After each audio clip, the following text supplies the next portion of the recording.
Bienvenue sur MedTalks, le podcast qui discute sans filtre des coulisses de la health tech avec des fondateurs du monde de la santé. Autrefois soignante pendant 10 ans au service des patients et des équipes, j'aide aujourd'hui les startups de la santé à être plus visibles et à booster leurs ventes grâce au SEO. Je m'appelle Naïma Rahel et je vous invite à plonger avec moi au cœur d'histoires et d'entretiens avec des fondateurs de startups qui révolutionnent la santé. Aujourd'hui, j'ai le plaisir d'accueillir Jacques Lépine, le fondateur de Slow Control. Jacques a conçu une fourchette connectée qui aide à mieux comprendre et contrôler nos habitudes alimentaires, pour répondre au concept du Eating Slowly. Dans cet épisode, il nous raconte son parcours d'entrepreneur, les défis qu'il a relevés en développant cette technologie grandement remarquée au CES et par de nombreux acteurs nationaux, et l'impact qu'elle peut avoir sur la vie de ses utilisateurs. Si vous aimez cet épisode, pensez à vous abonner et à le partager autour de vous. Bonne écoute! Bonjour Jacques, comment vas-tu aujourd'hui ? Bonjour Naïma, écoute, je vais très bien, c'est gentil, merci. J'espère que toi aussi tu vas bien. Très bien, merci. Ça me fait plaisir de t'accueillir aujourd'hui au micro de MedTalks. On a plein de choses intéressantes à se dire. Tu as une innovation en santé, donc tu as breveté une fourchette c'est un dispositif qui s'appelle Slow Control et qui permet de réguler la vitesse lorsqu'on prend ses repas, la vitesse d'alimentation. C'est un mécanisme qui a beaucoup d'impact sur la santé, mais je vais te laisser te présenter et nous en parler un peu plus en détail. Qui est Jacques Lépine ? Quel a été ton parcours et qu'est-ce qui t'a amené à entreprendre en santé ? Dis-nous tout. J'ai aujourd'hui 57 ans. Je suis marié, j'ai un enfant. Et le projet a démarré finalement il y a assez longtemps. En fait, très jeune, j'ai vendu un brevet en médecine en sortant de l'école d'ingénieur. Et après, j'ai travaillé j'ai fait 2 autres inventions qui n'ont pas réussi parce que, bref. Et du coup, j'ai travaillé en cabinet de brevet. J'ai compris que je pouvais. Bref, c'était aussi un sujet complémentaire. Et donc, j'ai pu acquérir de l'expérience avec beaucoup d'inventeurs sur la façon dont ils géraient leur invention. Et à un moment, personnellement, j'ai eu le souci de manger vite parce que j'ai cru faire une crise cardiaque un jour. Je suis un mangeur rapide à la base. J'étais un mangeur rapide. Et en croyant faire une crise cardiaque, ce qui était un reflux gastrique, donc on a une douleur au niveau du cœur. J'ai eu assez peur et je me suis fait contrôler et le médecin m'a dit que tout allait bien, heureusement, mais que j'avais mangé trop vite et trop épicé et que donc j'avais fait un reflux sévère. Et il a noté sur l'ordonnance de manger moins vite, ce qui est devenu un sujet familial, parce que mon épouse, quand elle a vu ça, elle m'a dit maintenant tu vas manger moins vite. Et j'ai tenté de manger moins vite. J'ai pas réussi, j'ai réessayé, j'ai pas réussi, j'ai réessayé, j'ai pas réussi. Et j'ai compris que j'étais comme incapable j'étais capable de maîtriser ma première minute de repas, mais dès que mon attention partait ailleurs, je n'étais plus capable je pensais à autre chose, mon automatisme prenait le dessus.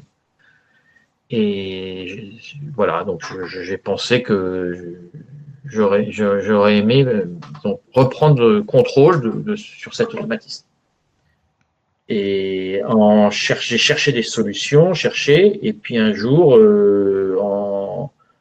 en voyant ma fourchette au bout de ma main, je me suis dit, si tu n'arrives pas à faire fonctionner ton cerveau, il faut que tu rendes ta fourchette intelligente, et elle le fera à ta place. Voilà. Donc, j'ai cherché ensuite, ça a été assez laborieux pour trouver une solution qui me permette de comprendre si je mange vite ou pas. Et bon, je continuais le travail en dehors, c'était pas du tout. Mais un jour, il y a eu le déclic parce que j'ai compris. Bon, quand on se dit que j'ai mis autant de temps à comprendre ça, on se dit que j'étais pas très rapide. Mais que pour manger, il fallait que la nourriture passe par la bouche. Donc finalement, parce que j'ai commencé à travailler avec des systèmes, avec des ingénieurs là, de détection de mouvement et tout, mais tout ça c'était absolument illisible. On savait plus si on levait le bras, on parlait. Bon. Donc on n'arrivait pas à avoir un retour intelligent de la fourchette. Et finalement, il a fallu aller sur quelque chose de très simple et juste, avoir une fourchette qui détecte quand on touche la bouche. Et après, on fait tourner un petit timer et si le temps pour la bouchée suffisante n'est pas suffisant, la bouchée prochaine n'est pas suffisante, la fourchette déclenche une petite vibration dans le manche et avertit qu'on est en train de manger trop vite. C'est l'équivalent sur l'autoroute des bandes d'arrêt, des bandes sur le côté latéral qui vibrent quand les gens s'endorment pour éviter que les gens s'endorment et se tapent la balustrade. Donc, là, la fourchette, qu'est-ce qu'elle fait? Si la personne repart dans un automatisme rapide, elle fait une petite vibration, elle lui indique juste que cette personne est en train de manger trop vite. Voilà, donc et ça a été l'idée, et après, voilà. Et si je me trompe pas, du coup, l'invention de cette fourchette, elle repose sur un concept de santé qui s'appelle le eating slowly, parce que manger doucement, ça peut avoir énormément d'impact positif sur la santé. Est-ce que tu peux nous parler un peu plus en détail de ce concept et de ce que tu as découvert pendant la conception de cette fourchette? Ah oui, donc à côté de la partie technique, ça a été absolument passionnant. J'ai pu lire beaucoup d'études, de livres d'histoire même. Et on se rend compte, pour faire court, que finalement, on est sur un conseil de sagesse antique. Donc, les grands noms comme Hippocrate, Galien, même les religions comme les musulmans mangent à la main avec 2 doigts.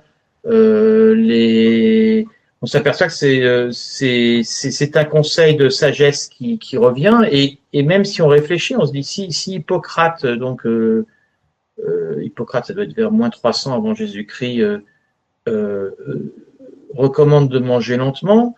Il n'a pas fait comme aujourd'hui une étude en double aveugle avec 1000 personnes qui mangent vite et qui mangent d'autres qui mangent lentement, et on observe et on constate avec des études statistiques compliquées, et on peut conclure que c'est dangereux. Il l'a fait sur des populations qui mouraient plutôt jeunes du reste, qui avaient de la nourriture naturelle, donc dans des conditions finalement d'études beaucoup plus compliquées. Et donc c'est pas Hippocrate finalement qui l'a trouvé, c'est Hippocrate qui a traduit une sagesse antique qui vient du fond des âges. C'est-à-dire qu'on est sur quelque chose, c'est incroyable. On est vraiment sur des conseils de sagesse forgés, peut-être il y a 10 000 ans, quand les gens étaient autour du feu, ils savaient tous comment ils mangeaient les uns les autres, que celui qui avait vécu longtemps, c'est souvent celui qui mangeait. Voilà, donc ça s'est forgé, c'est incroyable, dans des conditions statistiques compliquées, et ça veut dire la force de ce message, c'est que dans un moment où les gens mouraient jeunes, avec des accidents et ainsi de suite, on a quand même identifié que les mangeurs rapides étaient à risque pour leur santé. Et sur de la nourriture qu'on mastiquait, qui était plus dure à mastiquer, enfin non. Donc et si les musulmans mangent à 2 doigts, je veux dire, c'est que l'humanité le sait depuis toujours. Après, la science s'est pas trop emparée du sujet, et par contre, la science même, le siècle, 20e siècle scientiste, a finalement oublié ce sujet derrière d'autres sujets qui sont de compter les calories, de choses qui finalement, des approches très scientifiques autour des maladies de la nutrition. Et qu'est-ce qu'on constate? On constate quand même une explosion des maladies de la nutrition à partir du moment où la science a une approche extrêmement rationnelle de compter les calories, des choses comme ça, finalement, qui est totalement inefficace, je veux dire, pour freiner ce qui s'est passé. Alors, il y a évidemment des questions de changement d'environnement, mais ce que je veux dire, c'est qu'on peut noter sur les maladies de la nutrition, de la digestion, une impuissance de la médecine à éradiquer ce qui est en train de se passer. Alors, évidemment, on met des pansements partout, mais on a quand même un navire qui est en train de prendre de l'eau, avec des courbes de population, voilà, avec quelque chose d'alarmant, quelque chose qui ressemble au premier problème de santé publique maintenant dans le monde. Et on a derrière ça, je veux dire, le fait de manger lentement en fait partie des conseils de sagesse qui sont un peu sous-estimés ou mis de côté derrière quelque chose de très scientifique. Et maintenant, ce qui se passe depuis 20-30 ans, c'est que c'est arrivé aux États-Unis à partir des années 90, puis au Japon. Les Japonais travaillent beaucoup le sujet. En fait, ils se sont mis à travailler sur l'obésité, sur le diabète, sur différentes pathologies digestives, stéatose hépatique, reflux gastrique, enfin, toute la chaîne digestive et le métabolisme. Et on voit toujours en toile de fond arriver, comme dans les enquêtes de Agatha Christie, il y a un personnage derrière qui est là, et c'est la vitesse d'alimentation qui est toujours là en toile de fond. Mais ça reste un personnage qui est pas très pris au sérieux ou comme annexe, ou ça reste comme un conseil de bon sens qu'on donne, mais une attitude générale qui est plutôt de pousser des choses très scientifiques face à voilà, ce sujet, alors qu'il intervient partout. Facteur de risque numéro 1 pour le reflux hygiéno-diététique pour le reflux gastrique, risque augmenté de diabète, je crois de 250%, les liens avec la stéatose hépatique, démontrer la prise de poids. Bon, on passe toutes les. J'ai 10 pathologies comme ça qui sont évidemment touchées et liées à la vitesse d'alimentation, mais donc finalement c'est aujourd'hui un sujet extrêmement documenté, bizarrement extrêmement documenté, mais pour l'instant pas très pris au sérieux. Je vois. Super, super Jacques pour ton explication. Et du coup, tu as évoqué justement l'outil et la fourchette en tant que telle. L'une des questions que je souhaitais te poser, c'est par rapport à la construction de la fourchette, du moment où tu as eu l'idée jusqu'au moment où le produit a été développé, comment ça s'est passé? Comment tu as pu gérer ce projet? Ça a été quoi les étapes clés pour toi de ce projet? Oula, disons, il y a l'intégration de plusieurs technologies et la compréhension de la demande des clients.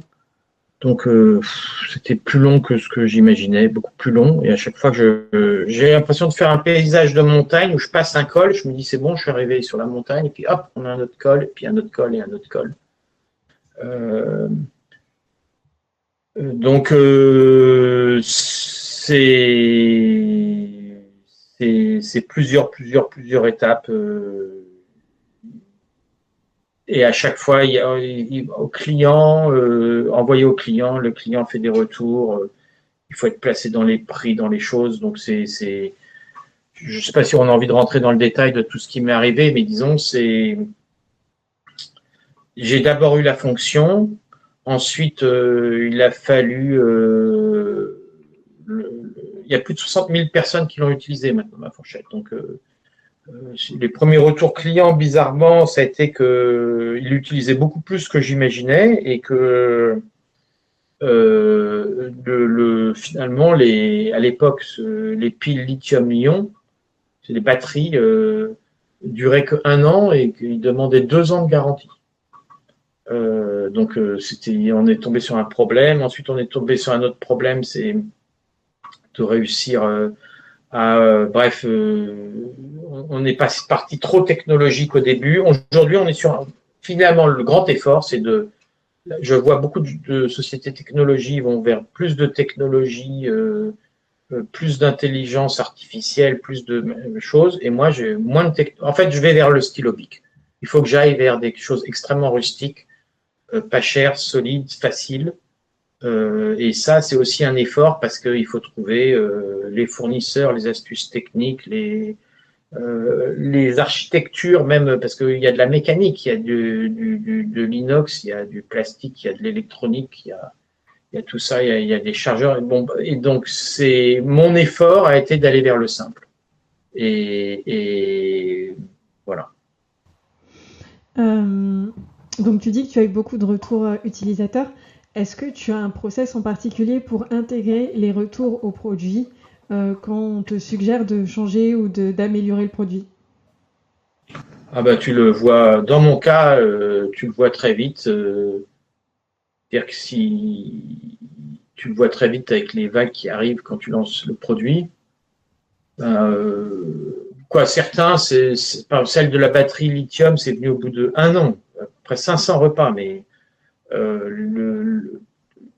souvent tu vois ça arriver en même pas premier envoi, tu écris un guide utilisateur et tu t'aperçois que les gens t'appellent en disant comment ça marche, je comprends pas, quoi. Et donc, c'est assez surprenant parce que tu sais jamais ce qui va te revenir. Et je trouve que c'est un peu je trouve la difficulté de la chose, c'est que vraiment, en fabriquant un produit, c'est compliqué de faire un produit en petite unité parce que l'industrie le rend difficile, des choses comme ça. Avec le recul, je pense que j'aurais dû faire comme de la coutellerie. Mais en fait, avec le recul, je pense que j'aurais dû faire quasiment des opinels chez moi. J'aurais dû faire comme un paysan savoyard et faire mes opinels avec mon bois, tout maîtriser, bricolant dans mon atelier. Mais comme au départ, maintenant, je vis dans une maison avec un garage et des choses comme ça. Mais quand j'ai démarré le projet, j'étais dans un appartement, c'est pas trop l'ambiance atelier avec masque sur le nez et tout ça.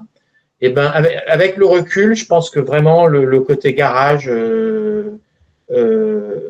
était peut-être le meilleur pour avancer le plus vite, pour pouvoir faire des protos et envoyer vers les consommateurs. Est-ce que si tu recommençais le projet à zéro, est-ce que tu ferais certaines choses différemment en termes de création du produit?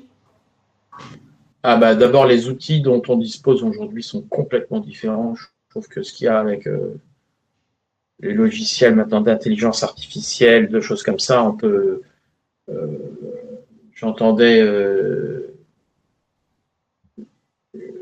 des jeunes là qui sont très brillants, ben, ils disent fake it before you make it, quoi. Maintenant,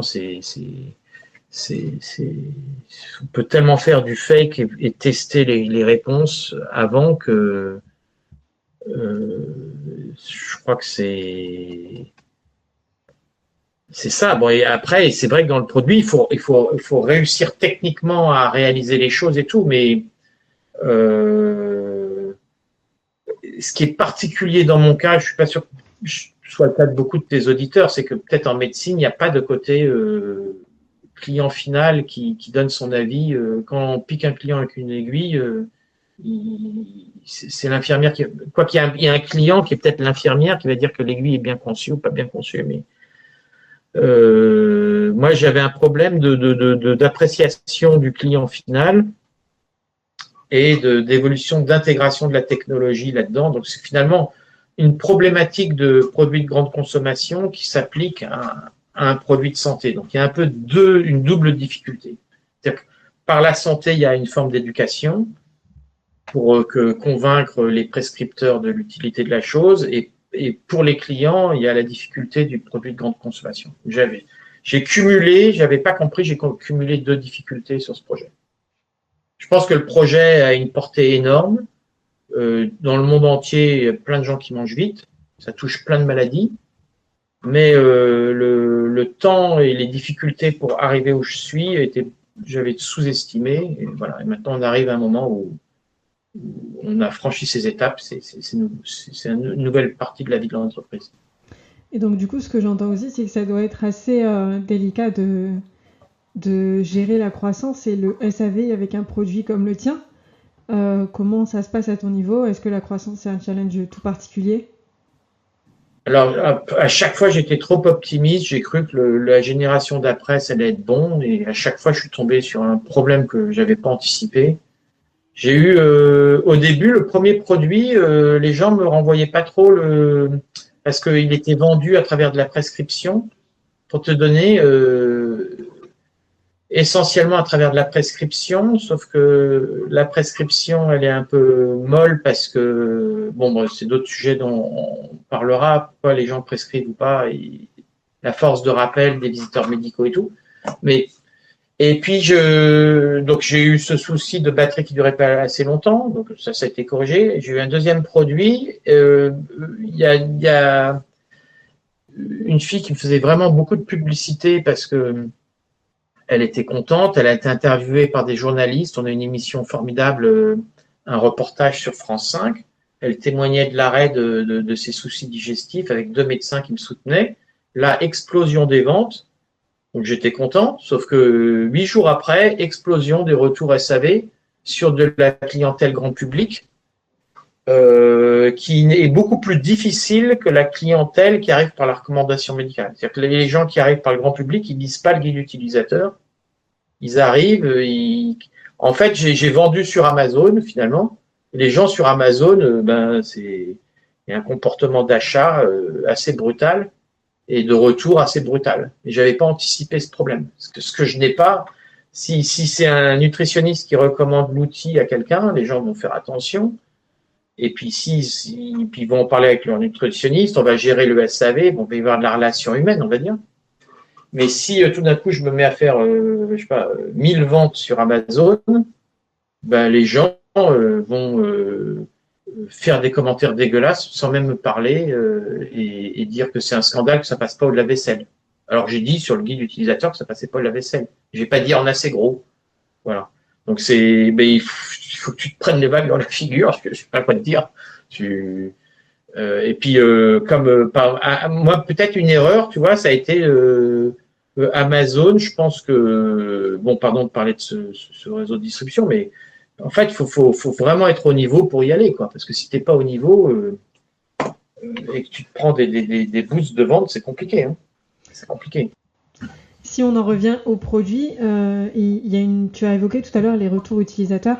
J'allais te le demander, est-ce que tu as reçu des retours qui t'ont agréablement ou désagréablement, on vient de l'évoquer, surpris par rapport à l'impact sur la santé des utilisateurs? Ah mais c'est remarquable, complètement dingue. C'est que de l'autre côté, c'est là où c'est une expérience schizophrène. C'est que tu as aussi bien quelqu'un qui dit que c'est un scandale parce que ton produit est passé au lave-vaisselle et qu'il il résiste pas au lave-vaisselle. Je lui dis, madame, votre iPhone, vous le mettez au lave-vaisselle. Bon, bref. Bon. Donc, tu as des gens qui peuvent être d'une agressivité terrible en disant que c'est pas ça. Et dans la même journée, 1 heure plus tard, quelqu'un qui te dit que moi, c'est venu. En fait, j'ai eu énormément de témoignages qui sont remontés par tous les symptômes qui sont ce qu'on appelle de l'intestin irritable.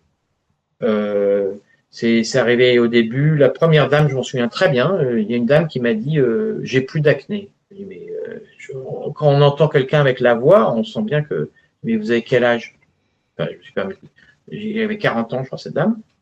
Je dis on a encore de l'acné à 40 ans, c'est possible? Elle dit oui, c'est possible. J'avais de l'acné, mon acné est vraiment en train de s'améliorer. J'ai pas compris. Au début, j'ai pas compris.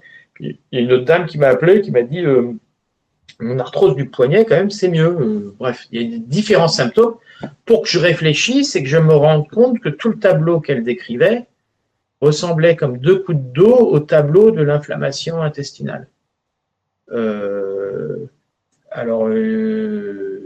Et après, j'ai essayé de réfléchir et c'est pour ça que ça a été une partie absolument passionnante de cette vie d'entreprise, c'est que ça m'a. Et donc, je pense que là, maintenant, j'émets une thèse scientifique, une explication pour expliquer pourquoi on a. Ce sont des hypothèses, hein, c'est pas encore démontré. Moi, mon hypothèse, c'est très simple. C'est que la gastroentérologie a sous-estimé un sujet qui est que. En gros, en gastroentérologie, on estime que la vidange gastrique, c'est-à-dire que l'estomac se vide quand les aliments sont décomposés.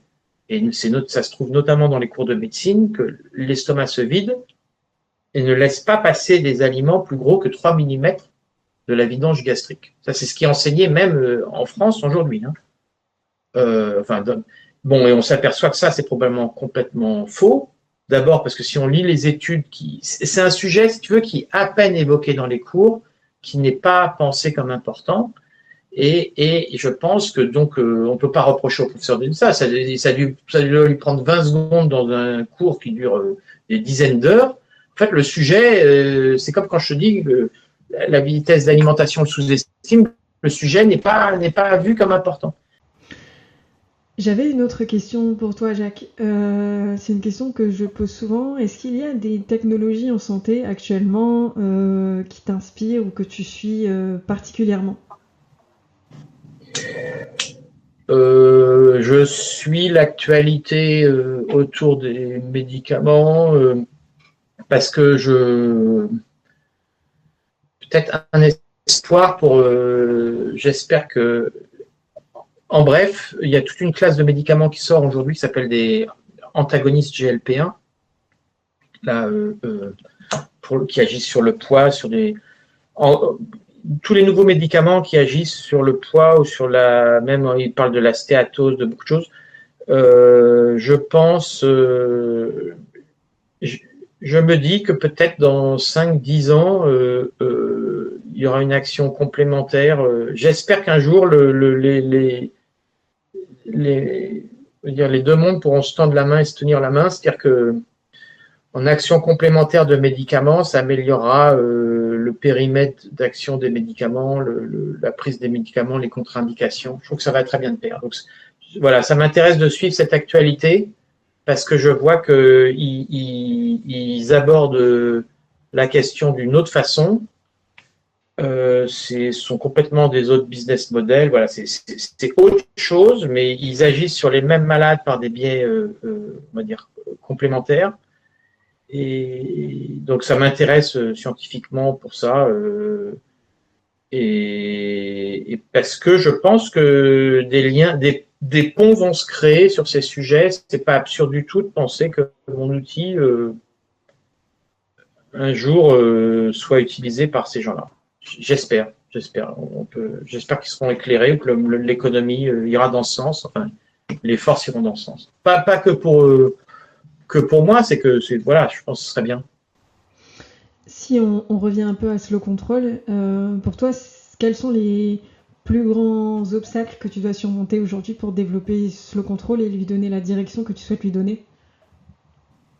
Alors Slow Control, aujourd'hui, je dirais que ça va être de trouver les bons partenaires. C'est-à-dire que le produit là, on a une petite entreprise familiale qui flirte avec la rentabilité. J'espère qu'on va la passer. Mais c'est trouver les bons partenaires. Tu vois, j'avais ce matin un acteur dans le monde du handicap qui me dit pourquoi pas mettre mon produit avec le vôtre. Bon, pour des cas assez pointus dans le monde du handicap. Donc, je pense que c'est vraiment ça, c'est trouver des bons partenaires. C'est un produit qui peut s'intégrer dans beaucoup de coopérations. Donc, le défi, c'est de construire ces partenariats, je pense. Et du coup, tu disais que tu flirtes avec la rentabilité. Pour structurer une entreprise dans l'innovation en santé, aujourd'hui, tu donnerais quels conseils aux entrepreneurs qui démarrent ou alors qui sont à un stade un peu plus avancé? Pour toi, c'est quoi le plus important quand on manage un projet comme Slow Control? Et moi, ça a été, je suis pas sûr que je sois le meilleur conseiller. J'ai eu une chance, une grande chance, c'est d'avoir un investisseur hors pair un family office. Enfin, c'est une personne qui m'a suivi. Bon, il désespère un peu parce qu'il trouve que c'est trop long, mais il m'a suivi. Il a été un homme honnête qui m'a pas lâché, qui m'a pas écrasé. Bon, il me reste ce qui me reste dans la société, mais si tu veux, moi je dirais, si vous allez vers des investisseurs agressifs, ça va mal se finir. Je vois pas comment sur des parcours, en tout cas moi ça a été long et ainsi de suite. Si les gens, quand il y a des questions d'argent, après faut être correct avec l'argent. Tu vois, en même temps je suis correct, il sait que je le respecte, tout ça. Et il y a eu un respect entre nous. Et j'ai de la chance d'avoir cette qualité humaine. Mais si vous allez vers des gens qui sont agressifs avec le pognon, je pense que je vois pas comment sur des projets qui mettent autant de temps à arriver, ça se termine pas en bain de sang, quoi. Qu'est-ce que tu recherches chez un investisseur pour créer on va dire une bonne entente, une bonne synergie? Ben, peut-être que moi je crois que sur ce projet il faut avoir maintenant c'est un peu moins le cas, mais peut-être un peu le temps de laisser faire ce qu'il faut faire au moment où il faut le faire. en se disant que les gens vont travailler sérieusement. Et si un investisseur a un impact, je pense que qui a envie de faire des choses utiles, voilà, qui est humain, normal, on va dire. C'est formidable. C'est formidable. C'est formidable de permettre de faire évoluer les choses. Tout seul, j'aurais jamais réussi. J'aurais jamais réussi sans cette aide. Mais et donc, si un nouvel investisseur veut nous rejoindre, ben, ce sera une grande joie.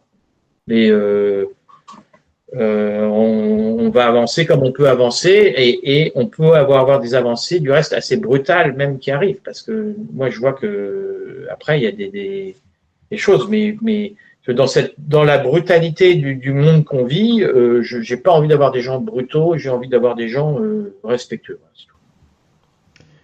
Jacques, merci pour toutes tes réponses. Je vais te poser les 3 dernières questions, les 3 questions finales rapidement que je pose à tous les invités. La première question, c'est comment vois-tu l'évolution de Slow Control ces 5 prochaines années? Où est-ce que tu imagines Slow Control dans 5 ans? Écoute, moi j'imagine qu'on commencera à être adossé avec des sociétés qui ont des grosses épaules et sur 1, 2 ou 3, je ne sais pas comment ça va se passer. Il y a quelqu'un qui m'a donné un exemple, et peut-être ça va plaire à tes auditeurs, un jour, qui m'a dit, tu vois, il y a le monde de Apple et le monde de Microsoft. Bon, je ne parle pas de mes préférences informatiques, hein, mais le monde de Apple, ils ont construit leur univers à eux et ils ont construit leur tour et leur monde à eux. Et Microsoft, ils sont chez tout le monde, tu vois. Et ben moi, j'imagine qu'on sera plus Microsoft qu'Apple. En gros, il faut que le produit, il pourra peut-être être dans des restaurants, il pourra peut-être être avec des plats cuisinés, il pourra peut-être être avec des vendeurs de matériel pour les handicapés, il pourra peut-être être en complément d'applications pour les diètes, tu vois. C'est un produit qui va rentrer en complémentarité de la santé, je pense. Voilà, c'est comme ça que je le vois. Si tu pouvais changer un aspect du secteur du monde de la santé en France, lequel serait-ce? De la santé. Bah, écoute, j'aimerais que finalement les pouvoirs publics remplissent mieux leur rôle. Parce que je trouve que les pouvoirs publics sont pas assez puissants et ils sont pas puissants pour les bonnes choses. Alors, je vais donner un exemple. On a eu la crise qu'on a connue avec le Covid. On aurait pu avoir un président qui dise j'espère qu'il y aura un grand homme public qui sera au niveau pour ces défis. Il aurait pu dire écoutez, on a une crise avec une maladie qui frappe notre immunité. Eh ben, je vais favoriser l'agriculture bio, je vais donner des pommes à tout le monde, je vais bien nourrir les Français. Vous allez bien manger, vous allez apprendre à faire du sport, vous allez avoir une bonne santé, une bonne vitalité. Tu vois, je trouve qu'on a besoin même l'anthropologie, par exemple, n'est pas du tout assez supportée par les pouvoirs publics. Si tu veux, je prends des exemples bêtes, mais si en fait, voilà, je pense que le gros problème, c'est qu'on est dans un monde dans lequel c'est la liberté du consommateur qui prime. Sous prétexte de la liberté du consommateur, moi, de ce que je vois, c'est que finalement, sous le prétexte de protéger la liberté du consommateur, eh ben, on ne protège pas certaines personnes qui sont soumises à des forces qui les manipulent et qui les embarquent dans des problèmes terribles. Et je pense que les pouvoirs publics nous emmerdent, pardon de parler comme ça, pour des trucs voilà, sur lesquels ils ne devraient pas venir nous chercher. Et par contre, nous protéger sur des domaines sur lesquels ils devraient. Tu vois, les gens dans l'obésité, ben, il n'y a pas une population d'obèses aujourd'hui de 30% parce que les gens sont faibles ou machin. C'est parce qu'ils n'arrivent pas ils peuvent pas résister à la pression de leur environnement et ça se manifeste par du poids et par plein de choses. Mais c'est un scandale. Je veux dire, et comment les pouvoirs publics. Je ne sais pas comment ils pourraient faire, les pouvoirs publics, mais je veux dire, clairement, ils ne prennent pas le sujet par le bon côté.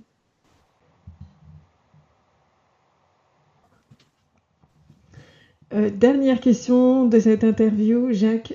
Si tu pouvais donner un seul conseil à un jeune entrepreneur qui démarre de zéro une entreprise, qu'est-ce que tu lui conseillerais? Je lui dirais de pas tomber trop amoureux de son idée, qu'il comprenne qu'il a sa vie et qu'il a son idée, que il peut avoir d'autres idées et qu'il faut qu'il se préserve aussi. C'est très difficile la limite entre pousser les choses et pas se mettre en danger avec sa famille et se mettre un peu en danger. C'est un équilibre difficile. Il faut, je pense,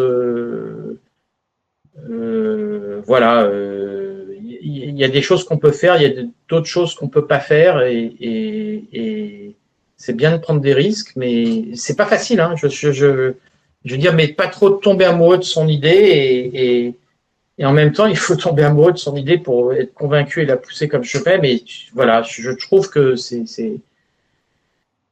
j'espère qu'il trouvera un équilibre dans sa vie et pour faire du bien et se faire du bien. Mais c'est peut-être. Voilà. Merci Jacques d'avoir participé à cette interview. Si vous avez apprécié, n'hésitez pas à liker, à vous abonner, à repartager et surtout prenez soin de vous.